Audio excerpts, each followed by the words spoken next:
오늘 우리에게 주시는 하나님의 말씀 보도록 하겠습니다.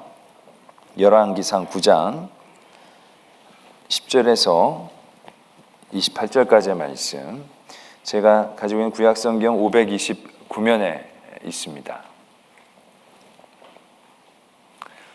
열왕기상 9장 10절로 28절까지의 말씀을 저와 여러분들이 한 절씩 교독드리도록 하겠습니다. 솔로몬이 두 집 곧 여호와의 성전과 왕궁을 20년 만에 건축하기를 마치고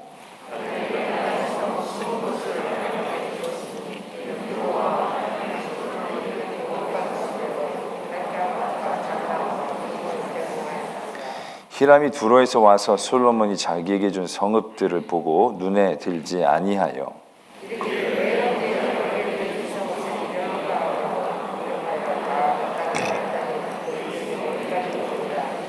히람이 금 120달란트를 왕에게 보내었더라.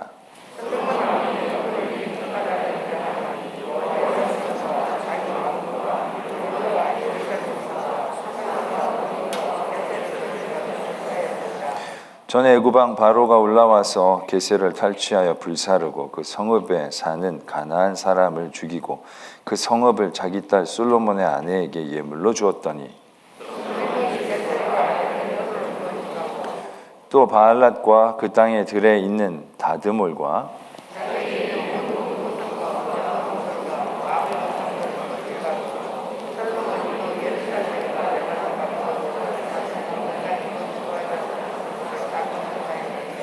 이스라엘 자손이 아닌 아모리 사람과 헷 사람과 브리스 사람과 휘 사람과 여부스 사람 중 남아있는 모든 사람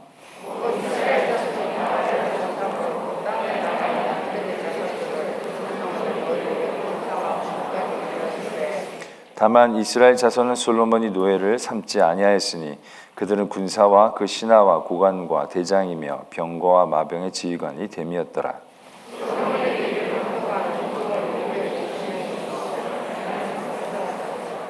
바로의 딸이 다윗 성으로부터 올라와 솔로몬이 그를 위하여 건축한 궁에 이를 때에 솔로몬이 밀로를 건축하였더라.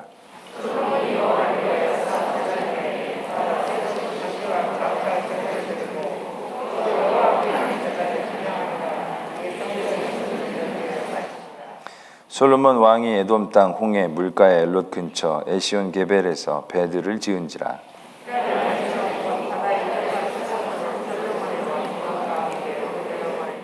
함께요. 그들이 오빌에 이르러 거기서 금 420달란트를 얻고 솔로몬 왕에게로 가져왔더라. 아멘. 하나님의 말씀입니다. 늘 성경을 읽으면서 다윗의 삶의 모습들은 저희들에게 참 많은 그런 도전과 깨달음, 또 하나님을 향한 사랑들을 알게 합니다. 그런 다윗, 정말 하나님이 인정해 주신 다윗, 한 사람의 하나님 앞에 사랑으로 인해서 그 후대까지 그 은혜를 누린다는 것은 쉬운 일이 아닙니다.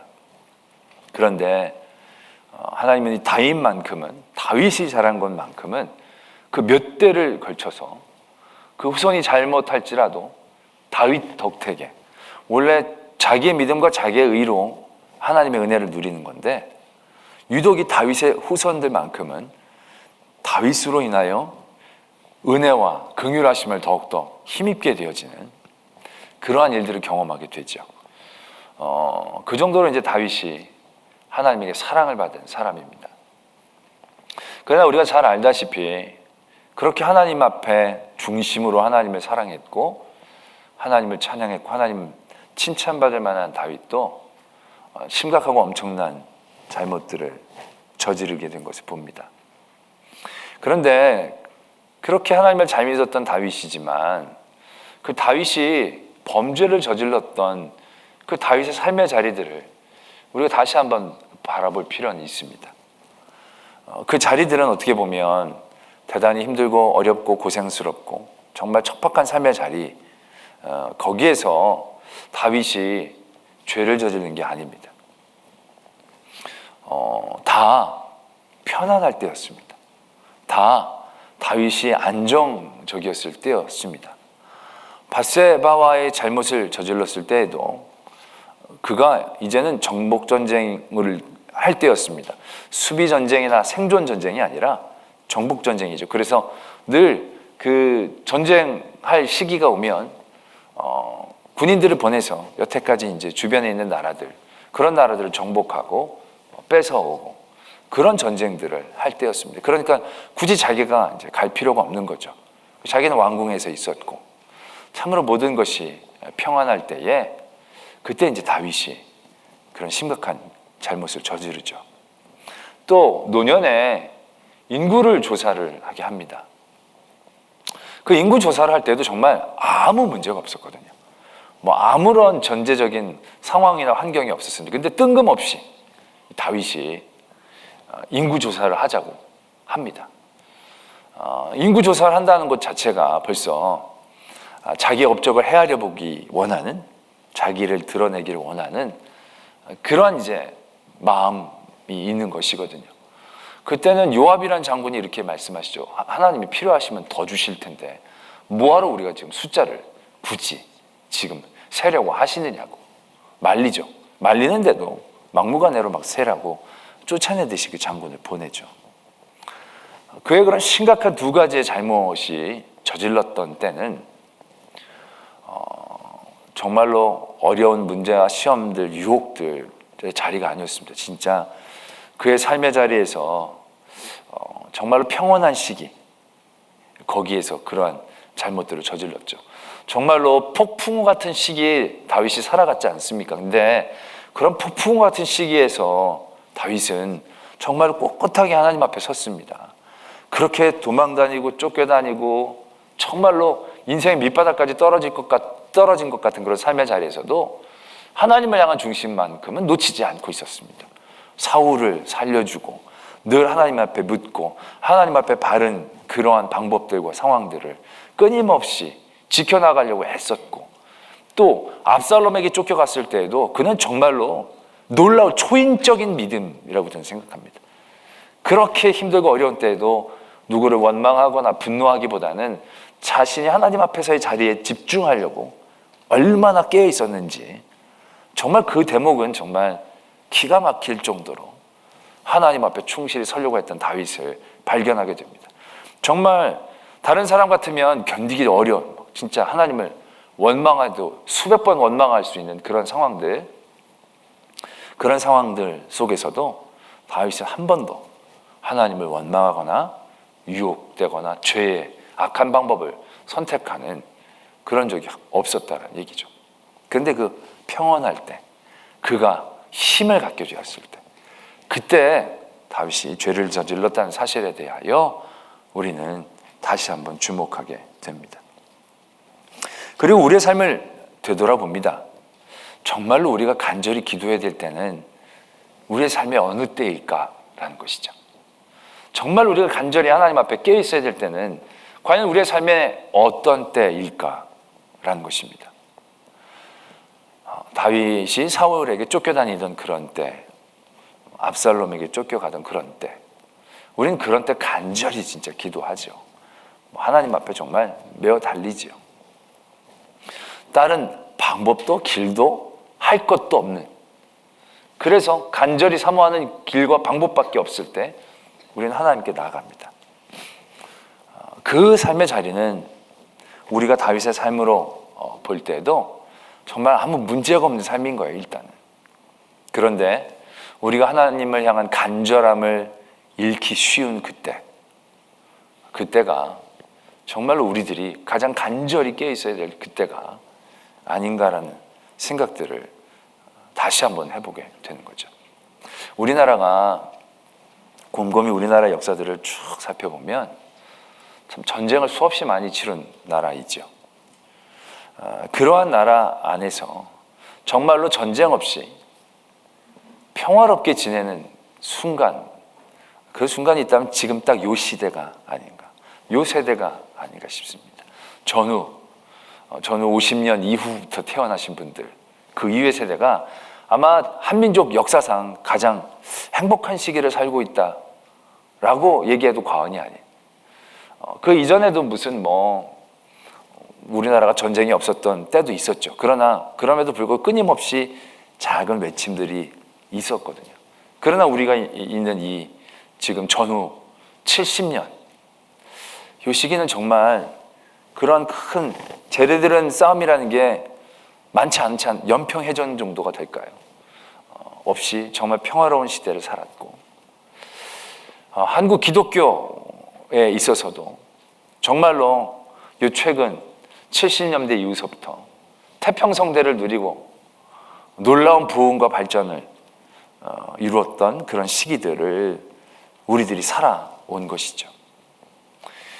그러한 시기 가운데 우리가 알게 모르게 우리의 믿음이 많이 변질되어 졌다라는 사실들을 새삼 깨달을 수밖에 없는 것이죠.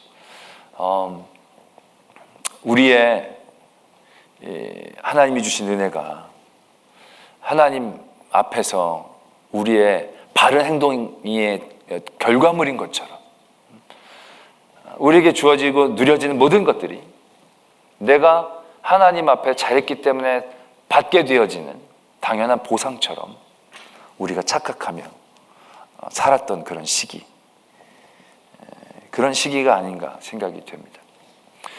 그러면서 지금 새롭게 맞이하는 이런 도전의 시기들이 어떻게 보면 우리들에게 더 은혜와 평안의 시기일지도 모른다는 생각들을 해보게 됩니다. 그런 거 있지 않습니까? 여러분들도 내 삶이 별 문제 없이 너무 좋은 일들이 계속되면 좀 불안해지지 않습니까? 그런 거 없습니까? 너무 좋은 일들이 계속되고 나쁜 일들이 없으면 그냥 괜히 불안하죠. 그러다가 어떤 문제라도 하나 탁 터지면 올 것이 왔다 이지만 뭔가 마음에 내려놓음과 편안함이 생기는 그런 경험들, 이제는 너무 평안함이 익숙해지셔서 그런지 모르겠지만 저는 요즘 어떻게 보면 그런 생각을 하게 됩니다. 지금 이러한 일들이 우리에게 주시는 하나님의 위로와 평안이 되겠구나. 우리의 잘못된 길을 하나님께서 깨닫게 해주시는 정말 가장 은혜로운 길이 아닐까. 더 심하게 매맞고 더 심하게 무너질 수도 있는데, 아니면 그냥 우리를 이렇게 놔두셔서 우리 썩어 문드러질 때까지, 우리가 모를 때도 그냥 우리를 놔두셔서 그렇게 사라질 수도 있었을 우리들을 이런 자리들을 통해서 다시금 깨닫고 소중하게 하고 정말로 우리가 중요하게 붙잡아야 될 것이 무엇인지를 다시 한번 생각하게 되는 그런 자리가 아닌가라는 생각들을 해보게 됩니다. 요즘 다들 코로나 이후에 우리가 어떻게 해야 될까 그렇게 말씀들을 하지만, 전에도 말씀을 드린 적이 있지만 코로나 이후, 코로나 때문에 우리가 더 해야 할 것, 덜 해야 될 것은 저는 없지 않는가 생각을 합니다. 코로나 이후에 우리가 해야 할 것이 있다면 그것은 코로나 이전에도 코로나 때도 해야 할 일이었을 것입니다. 근데 그걸 하지 않았기 때문에 문제였던 것이겠죠. 하나님의 일들은 본질적으로 세상의 환경과 상황과 상관이 없습니다. 잘 될 때나 못 될 때나 하나님의 복음의 본질은 늘 똑같습니다. 어려울 때라고 더 하고 편할 때라고 덜, 그런 게 없다는 거죠. 우리가 지금 해야 될 것이 있다라고 한다면, 깨달은 게 있다면 그건 우리가 해야 할 건데 하지 않고 있었던 그것이겠죠. 우리가 지금 내려놓아야 될 것이 있다면 전에도 내려놔야 되는데 내려놓지 못하고 있었던 그것이 아니었을까라는 생각이죠. 그래서 우리는 지금 이러한 시기를 다시금 은혜의 시기다라고 바라보며 더욱더 우리의 믿음들을 깨어있게 하고 더 본질적인 것이 무엇인지에 대해서 내가 덕지덕지 붙여서 모르고 있었던 그런 것들을 지난번 말씀을 드렸듯이 잘라내고 떼어내서 정말로 우리가 잘되고 성공하고 세상적으로도 은혜를 받는 것처럼 보여지고 그런 것들 때문에 가려졌던 정말 믿음의 기쁨, 믿음의 복이 어떤 것인지에 대해서 더 깊게 알아갈 수 있는 그러한 믿음의 자리들로 지금 이 시대에 우리가 더 깨어 있어야 되지 않는가라는 생각들을 해보게 됩니다. 이렇게 길게 이런 서론을 말씀드린 건 오늘 본문에서 설교할 게 참 많지 않아서이기도 하지만,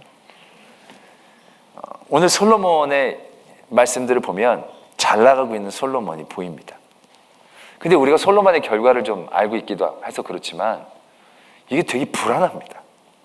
이 솔로몬이 잘 나가고 있는데 이 잘 나감이 하나님의 은혜구나, 축복이구나, 누림이구나 라기보다는 뭔가 외밧줄을 타는 솔로몬을 느끼는 것 같은 그런 불안한 감이 우리 안에 있기 때문에 그렇다는 거죠. 이제 9장 10장까지 솔로몬 진짜 잘 나갑니다. 그러다 이제 11장에서부터 사단이 일어났죠. 그러나 그 문제들이 결국은 이 9장 이 부분에서부터 발견되어질 수 있는 뭔가 우리를 불안하게 하는 요소들을 만나게 하는 것을 보게 되는 것이죠. 오늘 히람이라는 사람과 솔로몬의 거래에 대한 말씀이 나옵니다. 히람은 솔로몬이 성전을 짓는데 아주 큰 도움을 준 사람입니다. 모든 목재물들을 다 제공한, 그 기술자들을 제공한 그러한 사람입니다.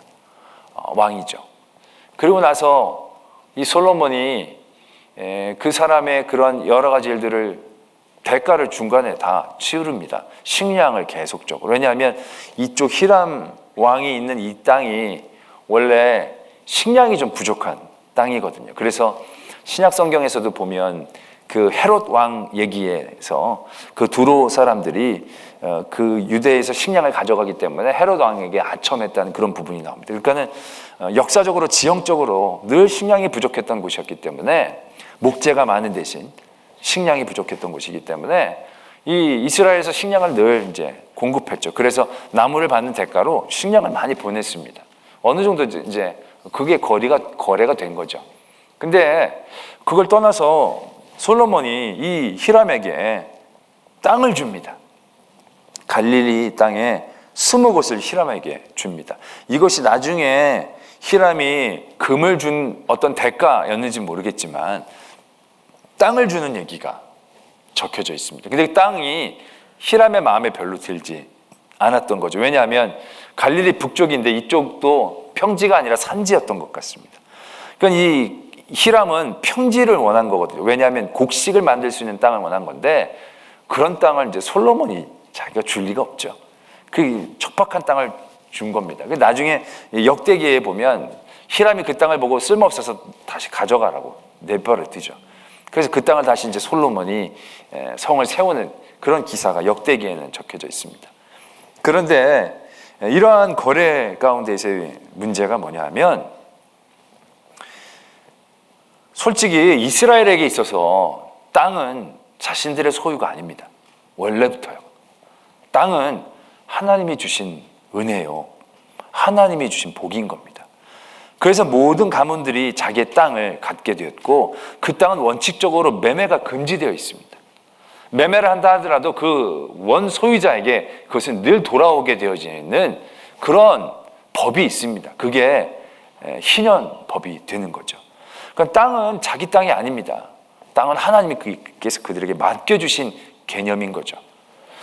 그런 가운데 이 솔로몬이 그 땅을 히람 왕에게 주고 있다는 사실입니다. 이건 어떻게 보면 월권입니다. 솔로몬이 자기가 정복한 땅이라 할지라도 그것을 자기의 땅이라고 생각해서는 안 되는 것입니다. 그러나 솔로몬은 땅을 그에게 내줍니다. 어떠한 정치적인 경제적인 계산이 있는지 모르겠지만 그래도 땅을 준다는 것 자체가 이미 문제 소지를 만들어내고 있다라는 것입니다. 월권하고 있다는 것이죠. 결국 우리들의 신앙의 자리에서도요, 문제가 생기는 곳은 이런 월권이 생기는 그곳에서 늘 생겨나게 되는 거거든요. 다들 보면요, 힘이 없을 땐 다 착해요. 능력이 없을 때는 말 잘 들어요. 그런데 힘과 능력이 주어졌을 때 그 힘과 능력, 하나님께서 내게 맡겨주신 청기적 직분 안에서 그것들을 관리하고 다스린다는 것은요, 쉬운 일이 아니더라고요. 군대 얘기하는 거 되게 싫어하시겠지만 군대를 가보면요, 군대가 참 재밌습니다. 왜냐하면 어떤 면에서 재밌냐면 그 길지 않은 시간 안에 인간의 변천사가 다 나타납니다. 그러니까 밑바닥에서 위로 올라가는 삶의 여정들이 그 안에 다 있습니다. 다른 사회에서는 그런 일들을 보장할 수 없죠. 근데 군대는 그게 정말 법처럼 딱 보장되어 있습니다. 이등병으로 들어와서 병장으로 제대를 합니다. 대부분. 그럼 거기서 자동적으로 계급이 올라가면서 자동적인 신분의 상승들을 경험하게 됩니다. 그러면 참 재미있는 인간의 군상들을 많이 만나게 되죠. 같이 이등병 때 일병 중에서 난 병장 되면 저 XX처럼만 할 거야. 저 완전 개 XX지 난 저렇게 안 할 거야. 그러면서 내가 이등병일 때 일병이 막 욕하면서 난 절대로 저 짓은 안 할 거라고 막 그러거든요. 근데 그 일병이 병장 되면요, 더하면 더했지 덜하는 걸 본 적이 별로 없어요. 인간들이요, 힘이 없을 땐 착하고 되게 의로운 것처럼 얘기하지만 자기가 힘을 부릴 수 있는 자리에 가면요, 그 힘에 휘둘리는 본성을 잃어버리는 모습들을 그대로 보거든요. 그걸 지켜내 나간다는 게요, 내가 병장 땐 그러지 말아야지 하는 것들을 안 한다는 것이요, 얼마나 어려운지 모릅니다. 저 얼마나 신념이 투철하고 착한 저입니까? 저도 이등병 때 그런 거 되게 많이 결심했습니다. 그 병장 때 지킨 것도 몇 개 있습니다. 모포를 내가 갠다거나 뭐 이런 거는 제가 병장 때도 했는데요, 침상 밑에서 워커를 꺼내는 거 있습니다. 제 이등병 때 병장들은 늘 이렇게 여기서 좌측 야야야 이런, 그럼 저쪽에서 확 뛰어와야 됩니다. 이 왜냐하면 이 깊숙이 있거든요. 이게 꺼내는 게 여간 힘든 게 아닙니다. 저쪽이 부르죠. 그럼 딱 이렇게 딱 내놓으면 옛날 양반처럼 딱 신고 이제 나갑니다. 그게 진짜 꼴보기 싫었거든요. 난 병장 되면 내가 꼭 꺼내리라 결심했습니다. 그 병장 달고 한 1개월까지는 그랬는데요, 그때까지는 허리가 괜찮았거든요. 그냥 2개월 때부터 허리가 별로 안 좋아지는 느낌이 있더라고요. 그래서 침상 갈 때마다 고민이 되는 거예요. 부를까 말까. 힘이 있거든요, 내가. 와, 그럼 금방 꺼내거든요. 그 힘을 부리지 않고 내가 정말 무릎을 꿇고 피가 앞으로 쏠리는 그런 위험을 감수하면서 그걸 끄집어낸다는 게 여간 어려운 게 아닙니다. 그래서 그 앞에서 한참 고민합니다. 그러면 저를 존경하는 후배들이 와서 꺼내주곤 했죠. 나쁜 놈입니다. 그러니까 말은 안 했지만 다 시킨 거죠. 내가 힘을 갖고 있을 때 그 힘을 부리지 않는 게 내게 주신 그 병장이라는 자리가 어떻게 보면 건강하게 병장까지 올라온 은혜의 자리인데, 그 자리에서 더 후배들을 잘 보살펴주고 이끌어주고 위로하고 그래야 되는데, 힘이 있으니까 그 힘을 발휘하지 못하는, 하게 되는 게 너무 힘든. 오늘 솔로몬이 하나님의 은혜로 많은 것들을 누립니다. 많은 것들을 누리는데 그 힘이 그를 지나가고 있는 것이죠. 그 힘이 어떻게 보면 하나님이 그에게 주시는 권한 밖의 것들로 향하게 됩니다. 세상은 그걸 그렇게 하라고 얘기하죠. 세상은 그렇게 하는 걸 우리에게 많이 보여줍니다. 그래서 저 사람도 그러고 저 사람도 그러고 저 사람도 그러고 다 그래라고 세상은 우리에게 얘기합니다. 근데 세상이 다 한다고 그게 옳은 건 아니죠. 세상이 다 한다고 우리가 그걸 했을 때 죄가 안 되는 건 아닌 거죠. 하나님 앞에서 월권은 월권이고 잘못은 잘못입니다. 우리가 어렸을 땐 자녀로 살지만 나이가 들면 부모가 됩니다. 부모가 돼서 우리가 하나님께 위임받은 권한들, 우리 자녀에 대한 우리의 권리들을 제대로 지킨다는 게 쉽지 않거든요. 자녀를 주장하려고 하고 내 뜻대로 흔들려고 하고, 하나님 맡기신 자녀임에도 불구하고 내게 주어진 그 힘이 발휘되어진 것들을 멈추지 못할 때가 많이 있다는 것을 제가 깨닫습니다. 그러지 말아야 함에도 불구하고 힘이 있을 때 힘을 부리고 싶은 그런 유혹들을 이겨내 나간다는 게 쉬운 과정이 아니다라는 것을 늘 깨닫게 됩니다. 오늘 하나님이 많은 은혜를 솔로몬에게 주셨습니다. 그 솔로몬이 그 은혜를 은혜로 알았어야 되는데, 그리고 그 은혜를 은혜답게 섰어야 하는데, 그는 그 은혜를 자기의 것으로 만들고 자기의 것으로 만들었을 때 월권이 되고, 월권이 그의 방향성들을 굽게 만드는. 그래서 결국 히람에게 땅을 둔 것도 잘못이지만 누구에게가 뭔가를 주려고 했을 때 그 주는 것은 그의 유익과 그의 정치적인 계산이 아니라 정말 그 사람들을 위한, 그 사람들의 기쁨이 되기 위한 이웃사랑에 대한 것이 되어야 되는 거죠. 정말 히람에게 주려고 했으면 좋은 땅을 줬어야 되죠.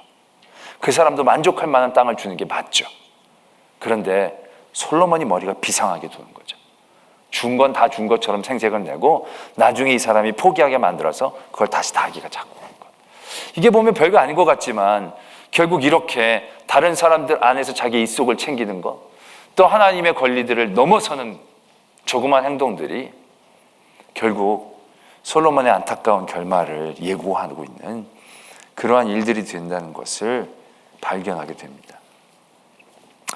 그래서 우리들도 우리에게 무엇인가를 주장할 수 있는 힘이 있다면, 우리가 요즘들 잘 얘기하는 갑, 누구에겐가 갑으로 섰을 때 우리가 더 긴장하고 깨어 있어야 되지 않겠는가 라는 생각들을 해보게 됩니다.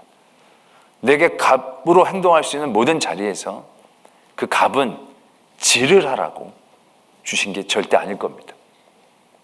그 갑은 정말 하나님의 은혜를 은혜되게 만들려고 주시는 자리일 것입니다. 그 자리에서 더욱더 깨어있는 저희들 되어져야 한다는 것이죠. 뒤에 솔로몬이 참 많은 것들을 짓습니다. 많은 토목을 하고 배를 지어서 무역을 하고, 그래서 굉장히 말하자면 호화로운 그러한 상황들을 만들어내죠. 그런데 지금 그것들 가운데 남아있는 것이 무엇이 있습니까? 그 솔로몬의 영화 가운데 남아있는 건 전설밖에 없는 거죠. 그러나 그 전설도 끝이 안 좋은 전설일 뿐이 되는 거죠. 그가 누린 모든 것들 대단히 부러워하고 다들 휘황찬란하게 생각하지만 지금은 흔적도 없습니다. 지금은 오히려 그 사람이 하나님을 잘 믿었는가 믿지 못했는가에 대한 평가가 남는 거지, 솔로몬이 얼마나 아름답게 많은 것들을 지었는가, 그게 아니다라는 것이죠. 여러분들은 여러분들의 삶에 무엇을 남기시려고 합니까? 여러분들의 삶에 무엇이 남겨질 거라고 생각하십니까? 여러분들이 지금 갖고 있고 사람들에게 자랑할 만한 것들은 아무것도 안 남아 있을 겁니다. 그걸 기억해주고 그걸 칭송해 준 사람들은 거의 없을 겁니다. 결국 하나님을 향한 우리의 믿음이 영원히 썩지 않고 사라지지 않는 우리의 가치가 되어진다라는 것을 솔로몬의 영화를 통해서 우리가 다시 한번 깨닫게 되기를 소망합니다. 우리의 삶의 자리들, 힘들고 어려운 많은 자리들이 있으시겠지만 그래도 우리가 구조적으로 당하는 큰 어려움이 아직 없는 이 시대는 하나님이 우리에게 주신 평안의 시대입니다. 우리가 이런 시대에 더 나태해지지 않고 더 간절함으로 깨어있기를 도전합니다. 그리고 우리의 모든 믿음의 경주와 여정들이 결국 어떠한 가치들을 남기느냐, 무엇을 우리가 더 힘써 지켜야 하는가, 우리 솔로몬의 아름다운 그런 건축물들에 대한 이야기, 그것을 다시 한번 바라보면서 그것들이 지금 아무것도 남아있지 않음을 우리가 기억할 때 결국 우리가 무엇에 힘써야 할지 더 명료해지지 않겠나 생각합니다. 그것을 위하여 더 끼어 달려갈 수 있는 저 여러분들이 되어지기를 소망합니다.